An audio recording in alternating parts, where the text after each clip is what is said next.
আসসালামু আলাইকুম, স্বাগত জানাচ্ছি আরটিভির রাতের সংবাদে। আপনাদের সাথে রয়েছি আমি নুসরাত সুজানা। ভয়াবহ বন্যার কবলে দেশের দক্ষিণ পূর্বাঞ্চল। অবনতি হয়েছে বেশ কয়েকটি জেলার পরিস্থিতি। কুমিল্লার বন্যা অপরিবর্তিত থাকলেও পানি কমেছে ব্রাহ্মণবাড়িয়া ও মৌলভীবাজারে। এসব এলাকায় দেখা দিয়েছে পর্যাপ্ত খাবার ও সুপেয় পানির অভাব।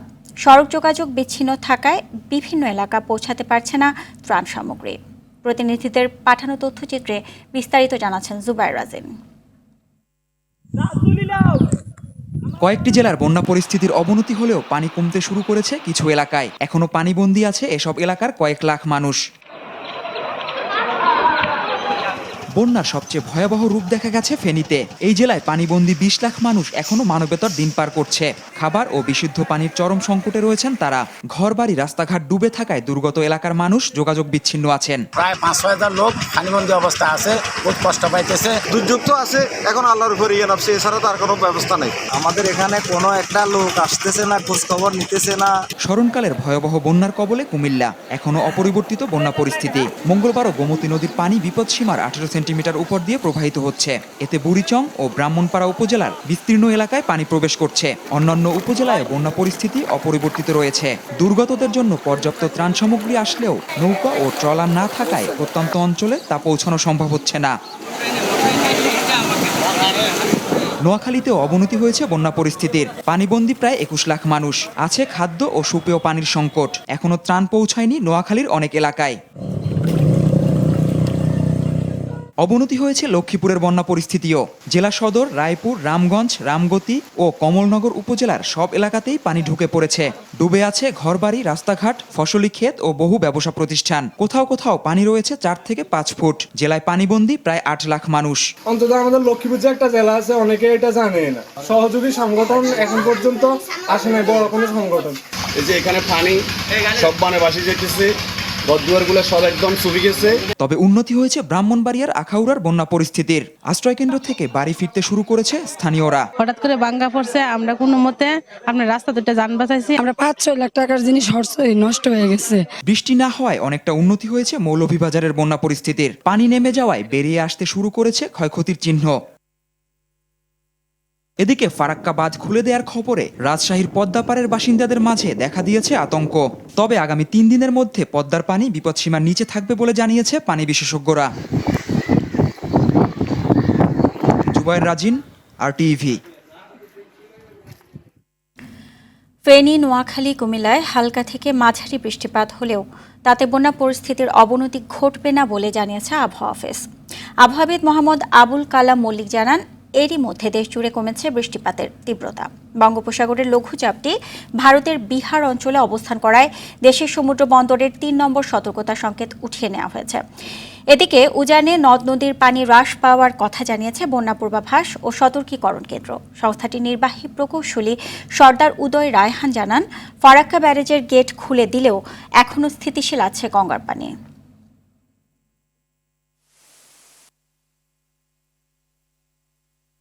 আগামী ৪ থেকে ৫ দিন পর্যন্ত গঙ্গা নদীর পানি সমতল দেশের অভ্যন্তরে একটা স্থিতিশীল পর্যায়ে থাকার সম্ভাবনা রয়েছে এবং ইতিমধ্যে গঙ্গা নদীর পানি বিপদসীমার ১.৫ থেকে ২ মিটার নিচে প্রবাহিত হচ্ছে।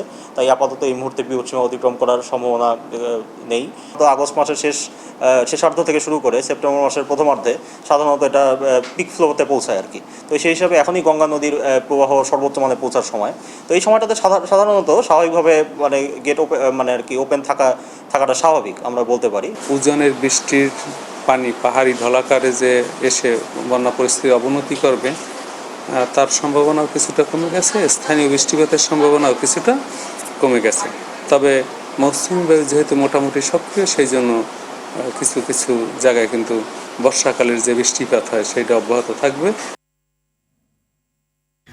হত্যা মামলায় জাসদ সভাপতি হাসানুল হক ইনু ৭ দিন এবং ওয়ার্কার্স পার্টির সভাপতি রাশেদ খান মেনন ৬ দিনের রিমান্ডে। এছাড়া সাবেক তথ্য প্রতিমন্ত্রী মোহাম্মদ এ আরাফাতের ১০ দিনের রিমান্ড চেয়েছে আইনশৃঙ্খলা বাহিনী। এদিকে ছাত্র আন্দোলনে হত্যাকাণ্ড তদন্তে সহায়তা করতে জাতিসংঘের ৩ সদস্যের প্রতিনিধি দলের সঙ্গে প্রাথমিকভাবে খুব ভালো আলোচনা হয়েছে বলে জানিয়েছেন স্বরাষ্ট্র উপদেষ্টা অবসরপ্রাপ্ত lieutenant general Mohammad Jahangir Alam Chowdhury. AR বাদুলের রিপোর্টে দেখুন বিস্তারিত। মঙ্গলবার রাজধানীর গুলশান এলাকা থেকে সাবেক তথ্য প্রতিমন্ত্রী মোহাম্মদ এ আরাফাতকে গ্রেপ্তার করে পুলিশ। আওয়ামী লীগ সরকার পতনের পর আরাফাতের বিরুদ্ধে একাধিক হত্যা মামলা দায়ের করা হয়েছে।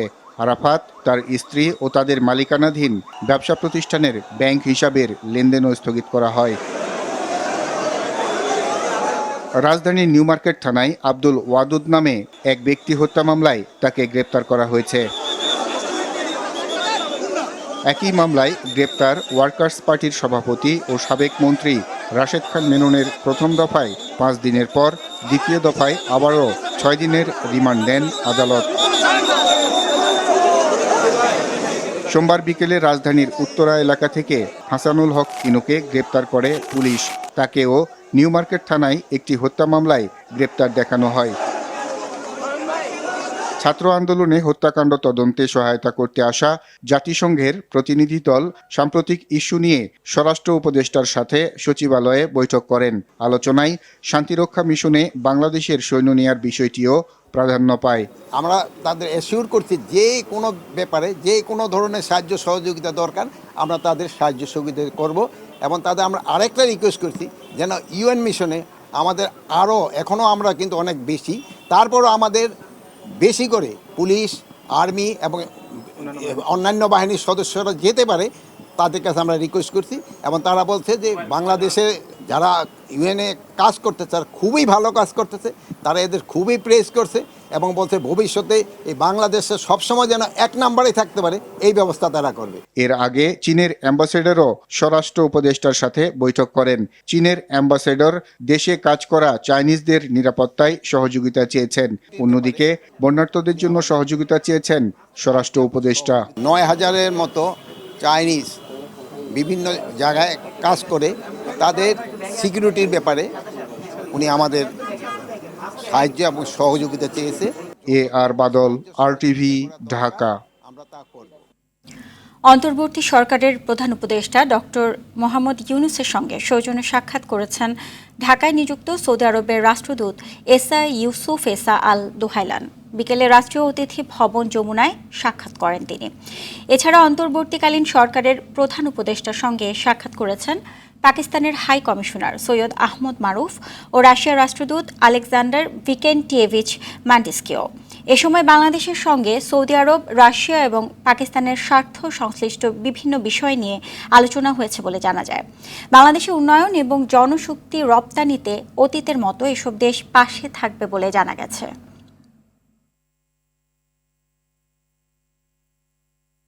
ছাত্র জনতাকে নির্বিচারে হত্যার দায়ে আওয়ামী লীগকে নিষিদ্ধ ও নিবন্ধন বাতিল চেয়ে করা রিট সরাসরি খারিজ চাইলেন অ্যাটর্নি জেনারেল মোহাম্মদ আসাদুজ্জামান। বলেন, কোনো রাজনৈতিক দলকে নিষিদ্ধের পরিকল্পনা অন্তর্বর্তী সরকারের নেই। অধরা ইয়াসমিনের রিপোর্টে থাকছে বিস্তারিত। বৈষম্য বিরোধী ছাত্র আন্দোলনে নির্বিচারে গুলি করে মানুষ হত্যায় জড়িত থাকায় গেল 19 আগস্ট রাজনৈতিক দল আওয়ামী লীগকে নিষিদ্ধ চেয়ে হাইকোর্টে রিট করেন মানবাধিকার সংগঠন শারদা সোসাইটির নির্বাহী পরিচালক আরিফুর রহমান মুরাদ ভুইয়া। শুনানিতে অ্যাটর্নি জেনারেল মোহাম্মদ আসাদুজ্জামান আদালতকে বলেন, কোনো রাজনৈতিক দলকে নিষিদ্ধ করার ইচ্ছা বর্তমান সরকারের নেই, আর বিগত কর্তৃত্ববাদী সরকারের সাথে জড়িতদের অন্যায় অবিচারের বিচার আইন আদালতের মাধ্যমে হবে। বাংলাদেশ আওয়ামী লীগের গুটি কয়েক নেতা কর্মীরা এমনভাবে অপরাধে জড়িয়ে পড়েছিলেন, কর্তৃত্ববাদী সরকার এমনভাবে অপরাধে জড়িয়ে পড়েছিলেন, এ ব্যাপারে কারো কোনো দ্বিমত। তাদের অপরাধের বিচার যেভাবে রাষ্ট্রীয় আইন আছে সেভাবে করবে। সেই অপরাধের বিচারের সাথে ওই সংগঠনের নিবন্ধন বাতিল করতে হবে, এটাই সরকার মনে করে না এবং সংবিধান সমর্থন করে না। রিটটি খারিজ চেয়ে অ্যাটর্নি জেনারেল আদালতকে বলেন, এটি যাদের বিরুদ্ধে করা হয়েছে সেই আওয়ামী লীগকে রিটে পক্ষভুক্ত করা হয়নি এবং কোনো নোটিশ দেওয়া হয়নি। আমি বলেছি বাংলাদেশ আওয়ামী লীগকে নিষিদ্ধ করার দাবি করতে পারত বিএনপি বা অন্য রাজনৈতিক দলগুলো। এখন পর্যন্ত বিএনপি বা অন্য কোনো রাজনৈতিক দল আওয়ামী লীগকে নিষিদ্ধ করার কোনো দাবি প্রত্যক্ষ বা পরোক্ষভাবে করেনি। ফলে তারা চায় লেভেল প্লেইং ফিল্ড হোক, রাজনীতির মাঠে জনগণ যাকে গ্রহণ করে সেই রাজনীতি, রাস্তার রাজনীতি আপনি কেন আদালতে টেনে আনবেন? পরে বিচারপতি AKM আসাদুজ্জামান ও বিচারপতি মোহাম্মদ মাহবুবুল উল ইসলামের সমন্বয়ে গঠিত হাইকোর্ট বেঞ্চ আওয়ামী লীগ নিষিদ্ধ চেয়ে করা রিটের পরবর্তী শুনানি আগামী 1 সেপ্টেম্বর দিন ধার্য করেন। এই সরকার কতদিন থাকবেন সেটা আদালত নির্ধারণ করে দিতে পারেন না। অধরা ইয়াসমিন, RTV, ঢাকা। গোপালগঞ্জের মানহানি মামলা থেকে খালাস পেয়েছেন বিএনপির ভারপ্রাপ্ত চেয়ারম্যান তারেক রহমান। দুপুরে chief judicial magistrate Mohammad Shahadat Hossain Bhuiyan এ আদেশ দেন। 2014 সালে আওয়ামী লীগ নিয়ে কটূক্তি করার অভিযোগে গোপালগঞ্জ জেলা ছাত্রলীগের তৎকালীন সভাপতি আব্দুল হামিদ বাদী হয়ে আদালতে এই মামলাটি দায়ের করেন। রকিব হুদা কমিশনকে দায় মুক্তি দেয়া কেন অবৈধ নয় তা জানতে চেয়ে রুল দিয়েছে হাইকোর্ট। বিচারপতি AKM আসাদুজ্জামানের নেতৃত্বাধীন ডিভিশন বেঞ্চ এ রুল দেয়। 2012 সালে নিয়োগ পায় কাজী রকিব উদ্দিন কমিশন, যাদের অধীনে 2014 সালের বিতর্কিত জাতীয় নির্বাচন অনুষ্ঠিত হয়।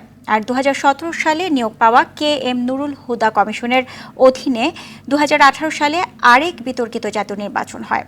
আইন ছাড়া সার্চ কমিটির মাধ্যমে রকিব হুদা কমিশনকে নিয়োগ দেয় আওয়ামী লীগ সরকার। পরে 2022 সালে নির্বাচন কমিশন নিয়োগ আইন করে দায় মুক্তি দেওয়া হয় তাদেরকে। বলা হয় এই দুই কমিশনের সিদ্ধান্ত নিয়োগ নিয়ে কোনো প্রশ্ন তোলা যাবে না আদালতে। এই দায় মুক্তি চ্যালেঞ্জ করেই রিট করেছে সুপ্রিম কোর্টের 10 আইনজীবী। রিটকারী আইনজীবী জানান, দুই কমিশন অবৈধ ও অসাংবিধানিক হলে তাদের অধীনে অনুষ্ঠিত 2014 ও 2018 সালের জাতীয় নির্বাচনও অবৈধ হবে। দায় মুক্তি দেওয়া হয় বিচার থেকে, তাহলে এতে সাংবিধানিকভাবে অবৈধ হয়ে যায় এবং বাংলাদেশে অতীতে যে সমস্ত আইনে এই ধরনের দায় মুক্তি দেওয়া হয়েছে সবগুলো আইনকে আমাদের হাইকোর্ট ডিভিশন এবং সুপ্রিম কোর্ট অতীতে অসাংবিধানিক ঘোষণা করেছে।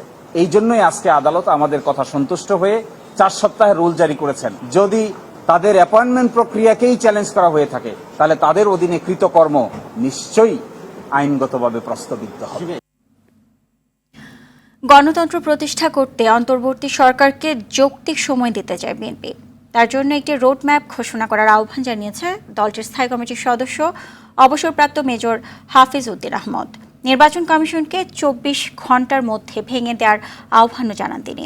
জাতীয়তাবাদী মৎস্যজীবী দলের কেন্দ্রীয় কমিটির আহ্বায়ক ও জাতীয় নির্বাহী কমিটির সদস্য মরহুম রফিকুল ইসলাম মাহতাবের স্মরণ সভায় এসব কথা বলেন তিনি।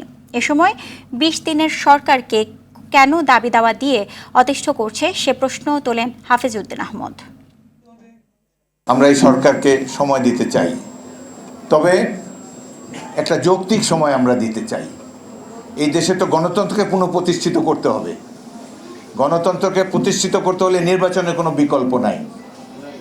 অতি অল্প সময়ের মধ্যে আপনারা অবিলম্বে রোডম্যাপ ঘোষণা করুন এবং একটা যৌক্তিক সময়ে একটি নির্বাচন দিয়ে জনগণের প্রতিনিধিদেরকে রাষ্ট্রের দায়িত্বভার গ্রহণ করার সুযোগ করে দিন। এবার ভারতের পশ্চিমবঙ্গ প্রসঙ্গ। আরজিকর হাসপাতালে চিকিৎসককে ধর্ষণ ও হত্যাকাণ্ড ঘিরে পশ্চিমবঙ্গের মুখ্যমন্ত্রী মমতা বন্দ্যোপাধ্যায়ের পদত্যাগের দাবিতে উত্তাল গোটা রাজ্য। মঙ্গলবার ছাত্র জনতা পশ্চিমবঙ্গের রাজ্য সচিবালয়ে নবান্ন ঘেরাও কর্মসূচি শুরু করলে পুলিশ ও বিক্ষোভকারীদের সংঘর্ষে রণক্ষেত্রে পরিণত হয় গোটা কলকাতা। সামদানি প্রত্যয়ের রিপোর্টে থাকছে বিস্তারিত।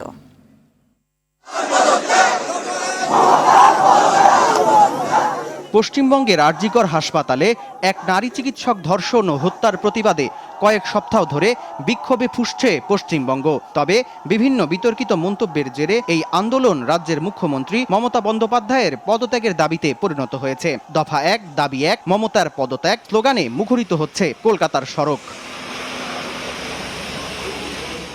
মঙ্গলবার পশ্চিমবঙ্গের মুখ্যমন্ত্রী মমতা বন্দ্যোপাধ্যায়ের পদত্যাগের 1 দফা দাবিতে রাজ্য সচিবালয় নবান্ন ঘেরাও করে হাজার হাজার ছাত্র জনতা। এ সময় পুলিশের সাথে ব্যাপক সংঘর্ষ হয়। বিক্ষোভকারীদের ছত্রভঙ্গ করতে পুলিশ কাঁদানে গ্যাস ও জলকামান ব্যবহার করে। সচিবালয় এলাকা ছাড়াও কলকাতার মহাত্মা গান্ধী সড়ক, পুলিশ ট্রেনিং স্কুল, সাঁতরাগাছি এবং হাওড়া সেতু এলাকাতেও বিক্ষোভকারীদের সঙ্গে পুলিশের তীব্র সংঘর্ষ হয়েছে। এ সময় বেশ কয়েকজন আহত হয়। এদিকে ছাত্র সমাজের সঙ্গে যুগপথ আন্দোলনের ঘোষণা দিয়ে 12 ঘন্টা হরতালের ঘোষণা দিয়েছে রাজ্যের বিরোধী দল বিজেপি। এছাড়াও তাদের অভিযোগ, আন্দোলন থেকে 4 জন ছাত্রকে গ্রেপ্তার করেছে পুলিশ। তবে রাজ্য পুলিশ জানায়, জননিরাপত্তার স্বার্থে কয়েকজন ছাত্রকে গ্রেপ্তার করা হলেও বিষয়টি তাদের পরিবারকে অবহিত করা হয়েছে। সামদানি প্রত্যয়, RTV। শেখ হাসিনা সরকার পতনের পর দেশ অনেকটাই স্থিতিশীল হলেও কলকারখানার নিরাপত্তা নিয়ে উদ্বিগ্ন দেশের শিল্পোদ্যোক্তারা। দুপুরে অর্থ উপদেষ্টার সঙ্গে সাক্ষাৎ করে তারা জানায়, আন্দোলনের কারণে উৎপাদন ক্ষতিগ্রস্ত হওয়ার প্রায় 2000 কোটি টাকা ঋণ প্রয়োজন। এদিকে অর্থ উপদেষ্টার সঙ্গে সৌজন্য সাক্ষাতে এসে British high commissioner Sarah Cook জানান, এদেশের অর্থনৈতিক সংস্কারে সহায়তা করবে দেশটি। সেলিম আলীকের রিপোর্টে থাকছে বিস্তারিত। প্রায় 1.5 মাসের ছাত্র জনতার আন্দোলনে স্বৈরশাসকের পতন হলেও এখনও দেশের বিভিন্ন জায়গায় কলকারখানায় হামলা, আগুন ও লুটপাটের ঘটনা ঘটছে। গত 25শে আগস্ট নারায়ণগঞ্জে গাজী টায়ার কারখানায় দুর্বৃত্তদের দেয়া আগুনে পড়ে গেছে কোটি টাকার মালামাল।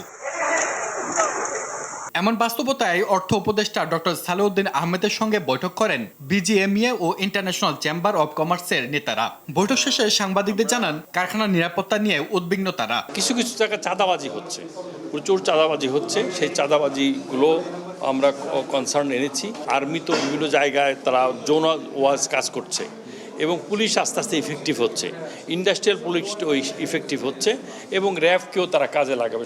মানে কম্বাইনভাবে বলছে, আপনাদের লেভেল থেকেও আপনার সবার সাথে যোগাযোগ করে আমাদেরকে সহযোগিতা করেন। এছাড়া ছাত্র আন্দোলন ও বন্যায় উৎপাদন ক্ষতিগ্রস্ত হওয়ায় প্রায় 2000 কোটি টাকা সহজ শর্তে ঋণ চান শিল্পোদ্যোক্তারা। একটা সফট লোনের রিকোয়েস্ট করেছি, যেটা আমরা লোন উইথ ইন্টারেস্ট আমরা পে ব্যাক করে দিব। এক বছরের মধ্যে আমরা পে ব্যাক করবো। আগে আমরা 6টা ইনস্টলমেন্ট ফেল করলে তখন আমাদেরকে ক্লাসিফিকেট করতো। এখন ওটাকে চেঞ্জ করে 3টাতে নিয়ে আসছিল। আমরা আবার সময়ের দাবিতে বলছি যে আমাদেরকে আবার 6টা ফেরত দেন। এ সময় অর্থ উপদেষ্টা আশ্বাস দেন, ব্যবসা বাণিজ্যের স্বার্থে সহায়তা করবে সরকার। নিরাপত্তা যতটুকু পারি দেব, আমরা দিক থেকে যতটুকু অ্যাসিওর করেছি, বিদেশে কেন দেশীয় যারা বিদেশে তাদেরও দেওয়া হবে। এদিকে সকালে অর্থ উপদেষ্টার সঙ্গে সৌজন্য সাক্ষাৎ করেন British high commissioner Sarah Cook. পরে সাংবাদিকদের জানান, এদেশে ব্যবসার পরিবেশ উন্নয়ন ও সংস্কারের পাশে থাকবে British Sarkar. To discuss issues of economic reform and also how we can boost our trade and investment ties between our two countries. Banking sector reform, like revenue reforms, even capital market reform, and those are very immediate concern for us. Selim Malik, RTV, Dhaka. পরিবহন সংশ্লিষ্ট অফিসগুলো দখলদাররা দখলে নিয়ে রাতারাতি committee গঠন করছে বলে অভিযোগ করেছেন গণ অধিকার পরিষদের সভাপতি নুরুল হক নূর। এসবের বিরুদ্ধে মালিক শ্রমিকদের ঐক্যবদ্ধ হয়ে লড়াইয়ের আহ্বান জানান তিনি। বিকেলে জাতীয় প্রেস ক্লাবে সড়ক পরিবহনের নৈরাজ্য ও চাঁদাবাজি বন্ধে করণীয় শীর্ষক আলোচনা সভায় এসব কথা বলেন তিনি। পরিবহনে চাঁদাবাজি বন্ধ করতে 24 ঘন্টার আলটিমেটাম দিয়ে পরিবহন মালিকদের একটা পয়সাও চাঁদা না দেওয়ার আহ্বান জানান নূর। যাত্রাবাড়ি, মহাখালী, গাবতলী সমস্ত বাস স্ট্যান্ডে সমস্ত দোকান অনতিবিলম্বে বন্ধ করতে হবে। আমাদের এই সংগঠনের নামেও 5 পয়সার চাঁদাবাজি কোনো চলবে না। পাকিস্তানের বেলুচিস্তানের কয়েকটি জেলায় সন্ত্রাসী হামলা ও সামরিক বাহিনীর পাল্টা অভিযানে নিহত হয়েছে অন্তত 74 জন। আহত হয়েছেন আরও অনেকে। রোববার দিবাগত রাত থেকে সোমবার ভোরের মধ্যে এ প্রাণহানির ঘটনা ঘটে। বেলুচিস্তানের মুখ্যমন্ত্রী ও পাকিস্তান সেনাবাহিনীর আন্তঃবাহিনী জনসংযোগ পরিদপ্তর হতাহতের এ তথ্য নিশ্চিত করেছে। বিচ্ছিন্নতাবাদী গোষ্ঠী বেলুচিস্তান লিবারেশন আর্মি BLA হামলার দায় স্বীকার করেছে। গেল কয়েক বছরে প্রদেশটিতে সন্ত্রাসী হামলার মধ্যে এটি ছিল ভয়াবহ। বেলুচিস্তানে BLA-র পাশাপাশি সক্রিয় রয়েছে আরও বেশ কয়েকটি সশস্ত্র গোষ্ঠী। সাফ অনূর্ধ্ব 20 চ্যাম্পিয়নশিপে শিরোপা উল্লাসে মাতার লক্ষ্য নিয়ে কাল মাঠে নামবে বাংলাদেশ। ললিতপুর আনফা কমপ্লেক্সে মারুফুল হকের শিষ্যদের প্রতিপক্ষ স্বাগতিক নেপাল। দু দলের জমজমাট ফাইনালটি শুরু হবে বাংলাদেশ সময় সন্ধ্যা 6:45। আজমুস সাকিবের রিপোর্টে থাকছে এর বিস্তারিত। নেপালের মাঠ যেন বাংলাদেশের ফুটবলের ইতিহাস গড়ার মঞ্চ। দশরথ রঙ্গশালা স্টেডিয়ামে 2022 সালে নারী সাফ চ্যাম্পিয়নশিপে হিমালয় কন্যাদের হারিয়ে প্রথমবার শিরোপা জিতেছিল বাংলার মেয়েরা। এবার আনফা কমপ্লেক্সে নেপালের যুবাদের হারিয়ে আরও একটি ইতিহাস গড়ার সুযোগ বাংলার ছেলেদের। সাফের সবশেষ আসরের ফাইনালে ভারতের কাছে হেরে স্বপ্ন ভেঙেছিল বাংলাদেশ অনূর্ধ্ব 20 দলের। এবার সেমিফাইনালে সেই ভারতকে কাঁদিয়ে ব্যাক টু ব্যাক ফাইনালের টিকিট কেটেছে লাল সবুজের ছেলেরা। শিরোপার স্বপ্নে বিভোর মারুফুল হকের শিষ্যদের একমাত্র লক্ষ্য এখন চ্যাম্পিয়নের তকমা গায়ে জড়ানো। তবে নেপালের মাটিতে স্বাগতিকদের হারিয়ে এটা অর্জন করা একটু কঠিনই বটে বাংলাদেশের জন্য। গ্রুপ পর্বে নিজেদের শেষ ম্যাচে নেপালের কাছে হোঁচট খেয়েছিল আসিফ রাব্বিরা। সেখান থেকে শিক্ষা নিয়ে ফাইনাল লড়াইয়ে নেপালকে রুখতে রক্ষণে মনোযোগী হতে হবে বাংলাদেশকে। রেফারির শেষ বাঁশিতে নেপালকে ধরাশায়ী করতে পারলে হিমালয়ের দেশ থেকে আরও একটি ইতিহাসের জন্ম দেবে বাংলার যুবরা। নাজমুস সাকিব, RTV।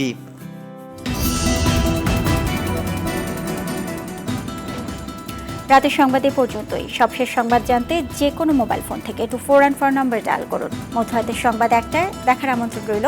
এতক্ষণ সাথে থাকার জন্য ধন্যবাদ সবাইকে।